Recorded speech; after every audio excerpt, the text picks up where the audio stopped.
اللہ اکبر اللہ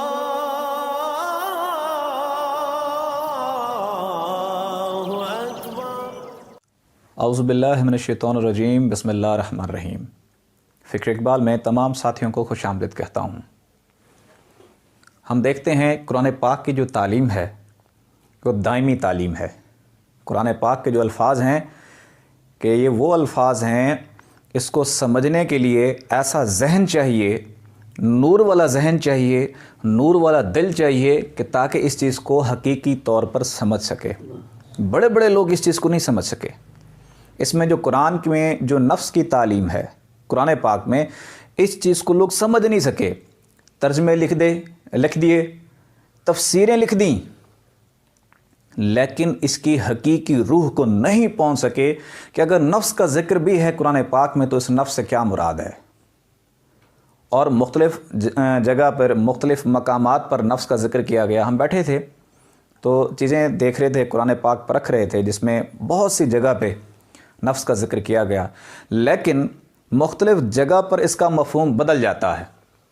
اب اس بات کی حقیقی تشریح سلطان العاشقین، سلطان العارفین حضرت سخی سلطان باہو رحمۃ اللہ علیہ کے مرید خاص، جن کا نام ہے فقیر نور محمد کلاشوی رحمۃ اللہ علیہ، آپ نے اس نفس کی مکمل وضاحت قرآن پاک سے ثابت کی ہے۔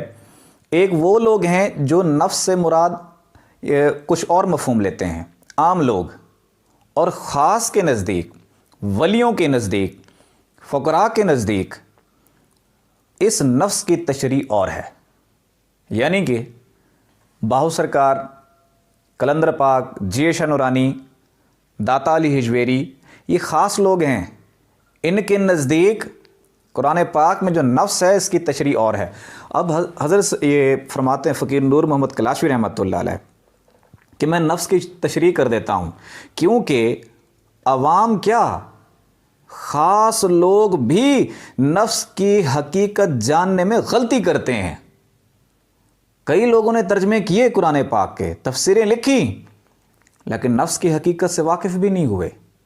اب وہ فرماتے ہیں نفس عربی میں جان، وجود اور ذات کو کہتے ہیں۔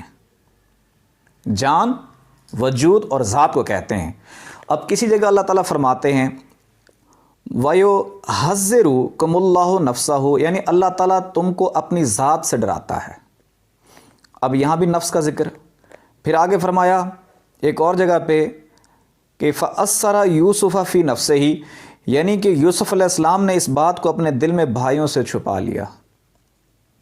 اچھا، ایک اور جگہ کیا فرمایا فَأَوْجَسَ فِي نَفْسِهِ خِیفَةً مُوسیٰ، یعنی موسیٰ علیہ السلام اپنے دل میں ہی ڈر گئے، اپنے آپ میں ڈر گئے، خاموش ہو گئے۔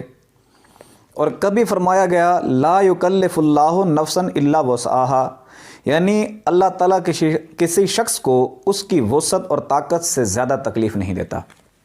یہ وہ ترجمے ہیں جو عام لوگوں کے لیے ہیں، کیونکہ قرآن پاک ایک ایسی کتاب ہے جو عام کے لیے بھی ہے اور خاص کے لیے بھی ہے۔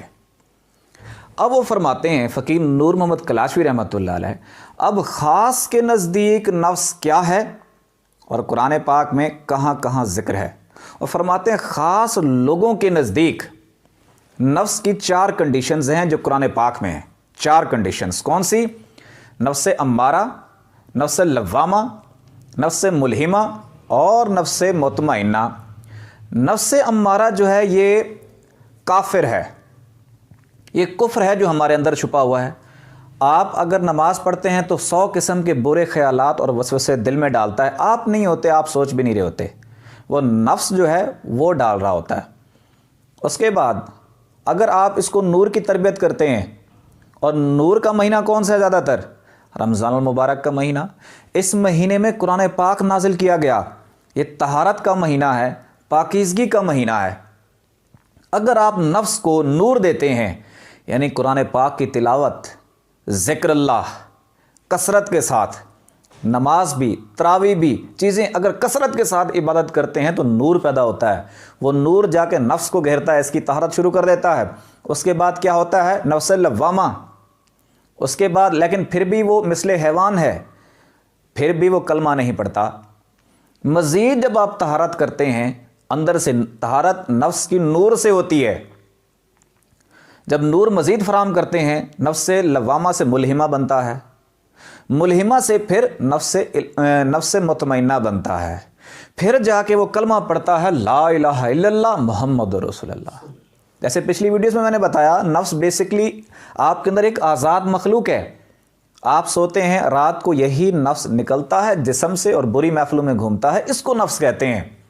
اس کی 4 حالتیں ہیں، اور کچھ لوگوں کے نفس ان 4 حالتوں سے مزید بگڑ جاتے ہیں، وہ سدھرنے کے قابل بھی نہیں ہوتے، چاہے ان کے سامنے آقا دو جہاں محمد مصطفیٰ صلی اللہ علیہ وآلہ وسلم کی ذات مبارکہ ہی کیوں نہ ہو، ان کے سامنے چاہے امام حسین علی مقام کیوں نہ ہو، ان کے سامنے حیدر کرار کیوں نہ ہو، ان کے سامنے غوث پاک کیوں نہ ہو، وہ لوگ سدھرنے کے قابل بھی نہیں ہوتے۔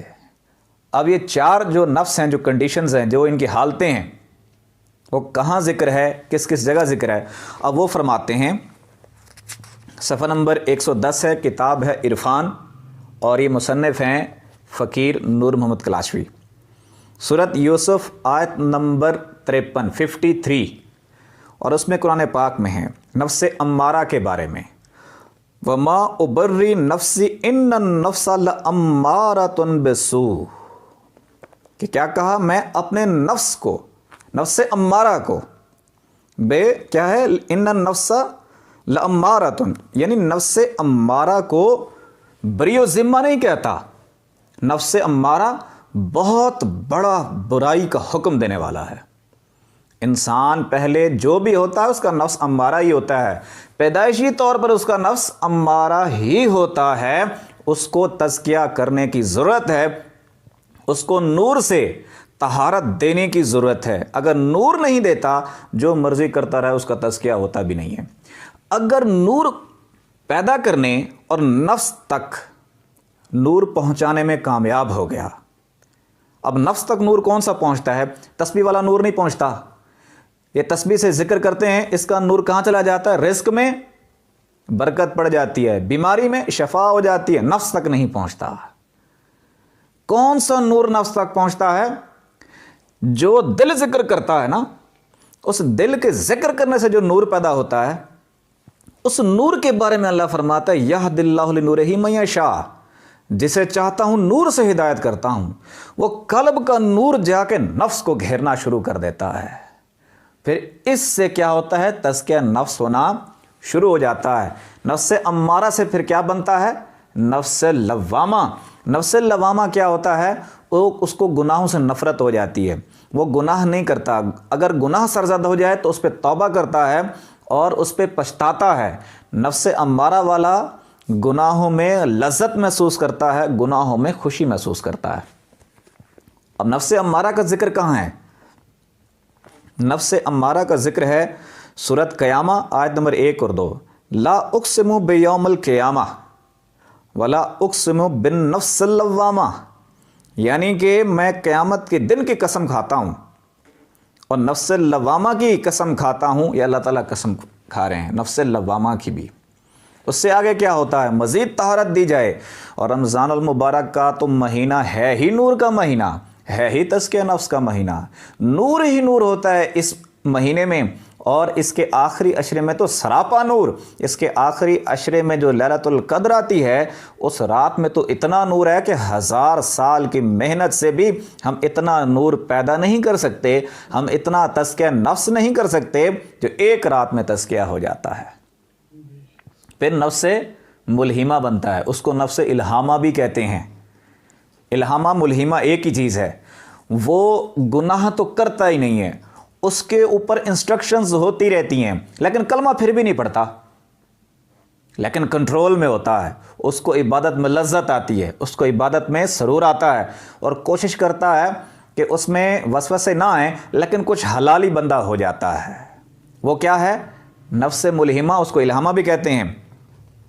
سورۃ شمس آیت نمبر 7 سے 9 میں اس کا ذکر ہے، اور وَالنَّفْسِ مَا سَوَّاهَا فَأَلْهَمَهَا فَجُورَهَا، اس میں وہ فرماتے ہیں کہ جو نفس ملہمہ کا ذکر کیا گیا ہے، نفس الہامہ کا ذکر کیا گیا ہے. آگے کیا فرمایا؟ وَتَقْوَاهَا قَدْ أَفْلَحَ مَنْ زَكَّاهَا وَقَدْ خَابَ مَنْ دَسَّاهَا کہ یعنی کہ قسم کھاتا ہوں نفس ملہمہ کی، یعنی نفس الہامہ کی، اور اس ذات کی جس نے اسے درست کیا اور اس کی اصلاح کی. پس فلاح پا گیا وہ شخص جس نے نفس کو پاک کیا، اور خراب ہوا وہ بربادی ہوئی اس کی جس نے نفس کو خراب کیا. اب یہاں پہ آگے مزید طہارت کی ضرورت ہے، مزید طہارت کی ضرورت ہے. مزید جب نور ملتا ہے، نفس ملہمہ تک کلمہ پھر بھی نہیں پڑتا، کفر اندر چھپا ہوا ہے، یہ شیطان جن ہمارے اندر چھپا ہوا ہے. مزید جب نور کی طہارت ہوتی ہے تو پھر کیا ہوتا ہے؟ پھر جا کے نفس مطمئنہ ہوتا ہے، پھر جا کے یہ کلمہ پڑھ لیتا ہے، پھر یہ انسان بن جاتا ہے. پہلے حیوان تھا، پھر جا کے انسان بن جاتا ہے اور کلمہ پڑھتا ہے لا الہ الا اللہ محمد رسول اللہ صلی اللہ علیہ وآلہ وسلم. اور اس کے لیے اللہ تعالیٰ نے کیا فرمایا؟ سورۃ فجر آیت نمبر ہے 27 سے 28. یا ایھا النفس المطمئنہ ارجعی الی ربک راضیۃ مرضیہ. اے صاحب نفس مطمئنہ، مڑ جا اپنے رب کی طرف. رب تجھ سے راضی اور تو رب سے راضی. یعنی کہ نفس امارہ سے اللہ راضی نہیں، بندہ بھی اللہ سے راضی نہیں، نفس لوامہ والا بھی راضی نہیں، نفس ملہمہ سے بھی اللہ راضی نہیں. بہتر کنڈیشنز ہیں، اللہ راضی نہیں، رضا نہیں ملتی، رضا کی سند نہیں ملتی، کیونکہ وہ حیوان ہے. اور نفس مطمئنہ آپ کی ہم شکل انسان، اور کلمہ جب پڑھتا ہے اللہ راضی ہو جاتا ہے. اللہ اللہ اللہ اللہ اللہ اللہ اللہ اللہ اللہ اللہ اللہ اللہ اللہ اللہ اللہ اللہ اللہ اللہ اللہ لا الہ الا اللہ محمد رسول اللہ. اللہ